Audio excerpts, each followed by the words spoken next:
Hey everybody, it's football season. We're here at Doyle Field in Leominster. As always, I'm Scott Barboza, he's Brennan Hall. We're going to be doing this for you folks every Thursday. We're going to be looking at that weekend's game, and what a way to kick off the season rather than here.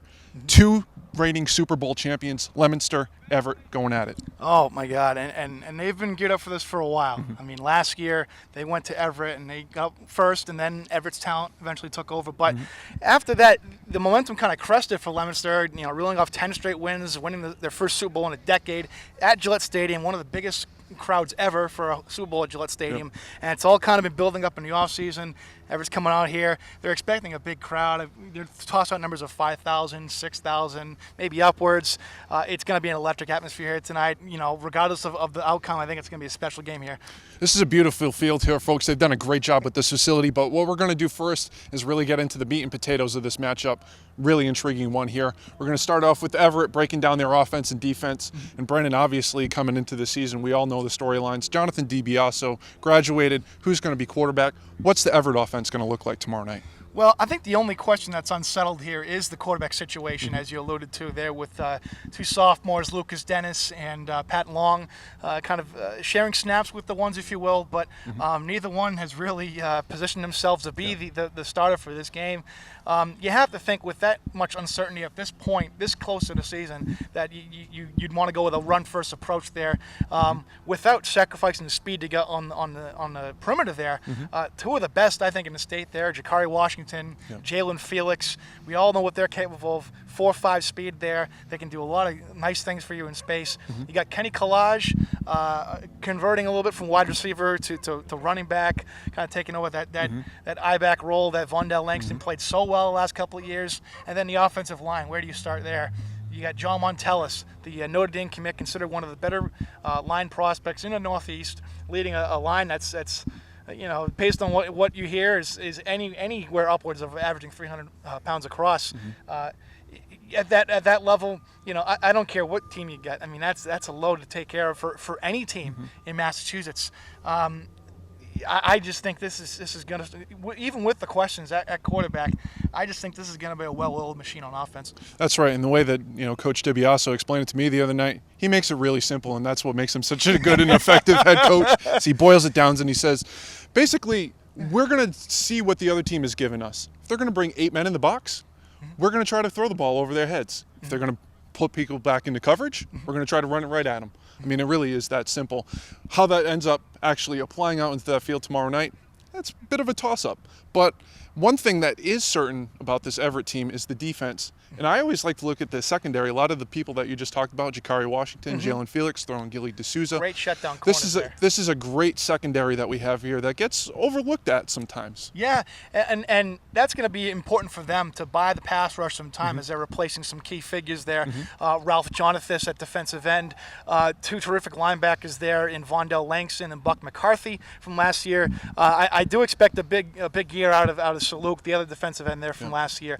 But this secondary can run with anybody. You saw it last year. They were able to get physical with guys. They were also able to really press guys hard in man coverage. And I think you're going to see that again. Leominster's got some skill players that are, they've got some hype behind them, but they're green. But they've got some raw ability, and this will be a real growing up experience for them, if you will.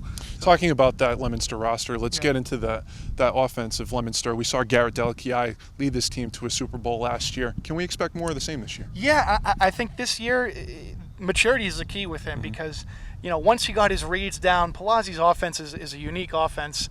It's not quite one sort of skill set there, but once he got those reads down, that's when the things started rolling. That's when they reeled off 10 straight wins. That's when they had the win against St. John's at Gillette, and really they were in control from start to finish there. In year two, I expect a bigger presence out of Neil O'Connor. Probably has his top target there. But the thing from talking to Palazzi in preseason is, there's still a lot of talking because, quarterback as a head coach, you're always a quarterback, but the communication is a lot better, and he's not reminding him as much about some of the simple things, some of the intricacies, and he's kind of getting a better feel for it. And we saw them here last week against Natick in a scrimmage, and Delakiai had a couple big long gains through the air, connecting with O'Connor, pushing the seams and getting to the flats and making the screen game really work. I think he's going to do a good job with that.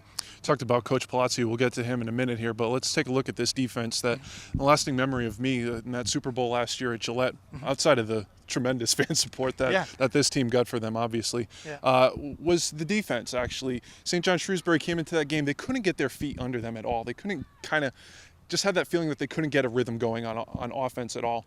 What are we looking for with this Leominster defense? Well, this defense is replacing 9 starters from that defense, and that was a pretty impressive defense that we saw.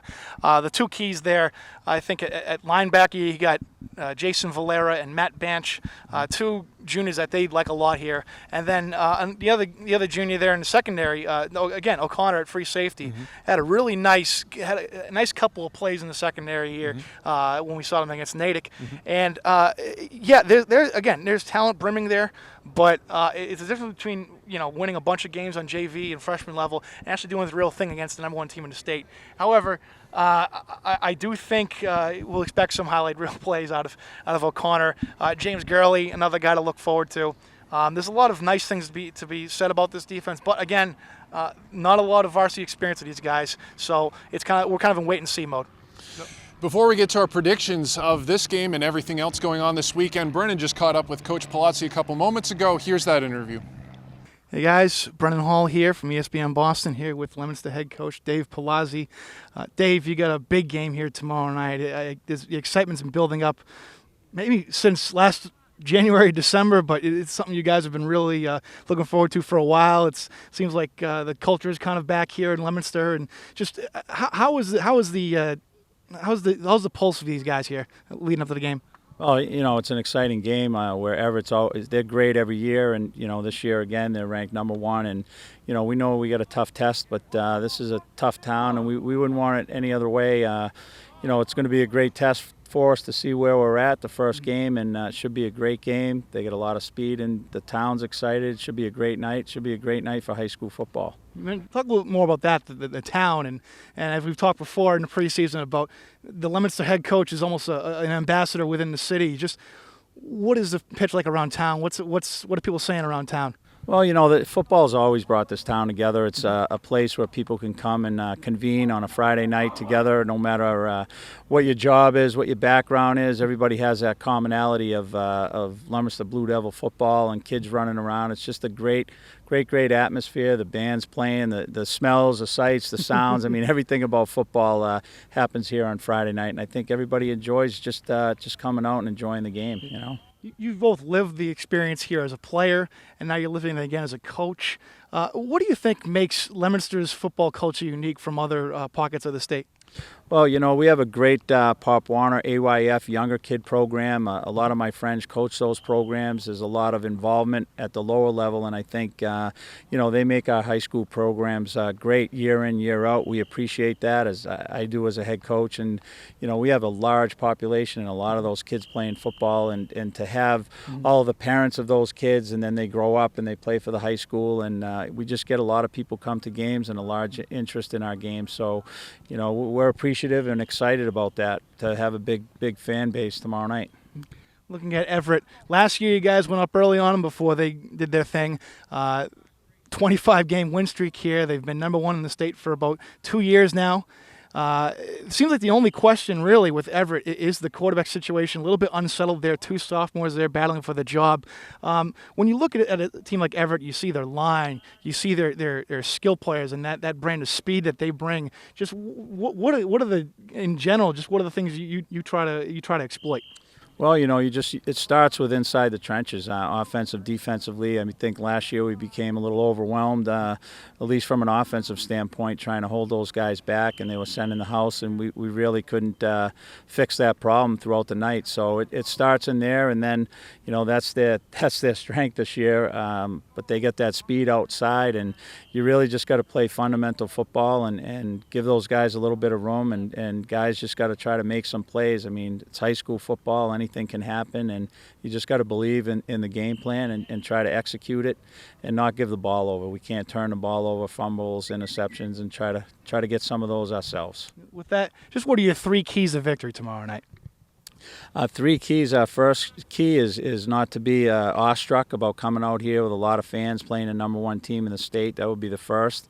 The second would definitely be, get it done inside, not give up free passes to our quarterback and not let anyone come through untouched from both sides of the ball, and defense try to maintain the line a little bit. And the third will be turnovers, not give them free plays. We get a big stop, we can't have the ball on the ground or throw a pick. I mean, that's huge, basic everyday football cliche type answer, but it is the truth. We got to get that done inside and not turn the ball over.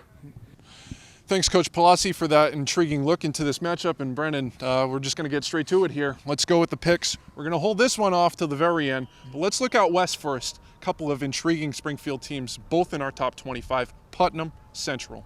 Let's get at it. Yeah, and again, some nice components there for both teams there, some up-and-coming skill players, but I just think, Putnam had them last year. I think they can do it again. I'm predicting a victory here for Putnam. I'm going to go with Putnam as well. I'm going to go 21-16 off the top of my head, or my cheat sheet right here. Interesting matchup all around there. It'd be interesting to see how Central bounces back Absolutely. off that Super Bowl finalist season there. Moving back east, talking about another couple of, a Super Bowl champion and a Super Bowl contender perhaps. BC High Brockton, right of fall. Well, let's pump the brakes on a Super Bowl contender yet for Brockton, because they still have a couple of obstacles. They have a monster first month of the schedule there. However, this game last year was no contest from start to finish. However, I think it's going to be a lot more competitive this year. I still think BC High has more horses on the wagon, if you will, to get it done by 2 scores. I'm going to say BC High 28-14. I'm going a little bit closer here. And remember, folks, that's Vernon Hall picking with the BC High Eagles, folks. I don't know if you caught that, but I'm going to go with the Eagles as well. I'm going with the field goal, 17-14. Jackson Bockhurst is going to be the difference in this one. Big one. Comes down to the end. Let's move ahead to Saturday. This is an interesting game. Another one of those perennial Week 1 matchups. Bridgewater, Raynham, Duxbury. A couple of real contenders in their divisions there. Yeah, I think it's going to be another competitive game, just like it has been the last couple of years.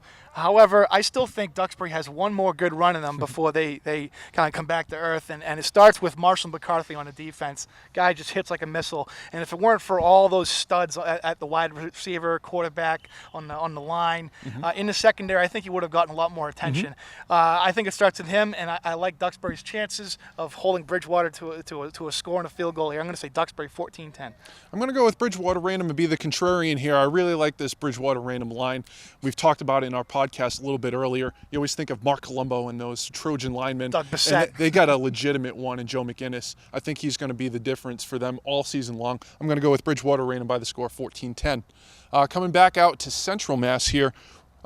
This, again, we're talking about real traditional Holy battles war. here. The literal holy war between St. John's of Shrewsbury and Holy Name. Yeah. Again, this is another contest that has been kind of one-sided in recent years. I don't want to say one-sided because they're entirely contested, but it's just St. John's has always been able to pull it out against Holy Name. Holy Name under Mike Pucko has never beaten St. John's under John Andrioli. People are saying if there's any year for Holy Name to beat St. John's, it's this year. I'm going to go with Holy Name and 9-8, if that can recall, bring some goosebumps from a couple years ago. I'm going to go with a little bit more here, and this might be a tough one for the Nap Nation out there. I'm going to go St. John Shrewsbury 22, Holy Name 21. Sorry. We talked about this again earlier in our podcast. The Pioneers just find a way to get it done in these games. And I think the home field advantage, that's a big key there, Absolutely. So I'm going to go with St. John Shrewsbury there. And then that leaves us with one matter of debate to go with, and that is, again, here tomorrow night, Everett, Leominster. Brendan, what do you got? I don't know how much debate there is, because I don't think you're going to find any pundit in New England that's going to come into this game thinking that Leominster is going to beat Everett. I think if Leominster wins, it'll be one of the biggest upsets they've had since beating, if you can recall, that we were just talking about this off camera, but 1988, when Leominster beat Brockton. We're coming up on 25 years next year of that game, by the way. But Brockton was #1 in the nation by USA Today, and Leominster beat them here. And it will be celebrated here. And they still celebrate it 24 years later. But you look at Leominster, and there's some questions there because their offensive line is your average Central Mass line They average 210 across, and they're just going to try to outwork everybody. You look at Lucas DeHorsey, Shane Fallon, David Knight, all returning. But it's a little bit light, but it's mobile. You're looking for some skill players to get in there, too. Some of the guys we talked about, Mason Williams, Eddie Rivera, the sophomore, brother of Geraldo Rivera, who was so instrumental last year. But, again, I think the experience will shine through. Everett is coming into this game expecting to win, as they should. I think Leominster is going to give them a pretty good hassle for a half, but I think talent will eventually see its way through. I'm going to go Everett 24-13. I think they're going to really be in for it here. As we saw last year, we were talking about that also before. Leominster scored first in that game last year, really got things rolling in the right direction. But that being said, I think it all comes back to Kenny Collage. I know we talk about the offensive line, we talk about everybody on the outside, the quarterback situation. But to me, the one real constant here is going to be Kenny's ability to run the ball between the tackles. And with that line out in front of him, I think that's really just hard for anybody to stop. Never mind, that Leominster line, anybody across the state. So with that being said, I'm going to go with Everett. I think it's elementary. I'm going to go 27-20, rather pedestrian score. But I think it's going to be a pretty competitive game throughout. Definitely. This has always been a game that's troubled Everett, or usually, I should say. There's been some really close scores since they started playing each other 10 years ago. There's been some really closely contested battles here. So. That wraps it up for week 1, folks. All that there's left to do is actually play these games, and we'll be with you tomorrow and Saturday and beyond on ESPNBoston.com. Of course, another thing to look out for is going to be our Friday Night Lights program. We're going to be coming to you every Friday, Saturday, give or take, whatever the schedule might be. But we're going to be out there, so be looking for us. You can tweet us as always. Leave comments on the message board. We'll always get back to you. But for now, for Brennan Hall, I'm Scott Barboza. Keep it tuned to ESPNBoston.com.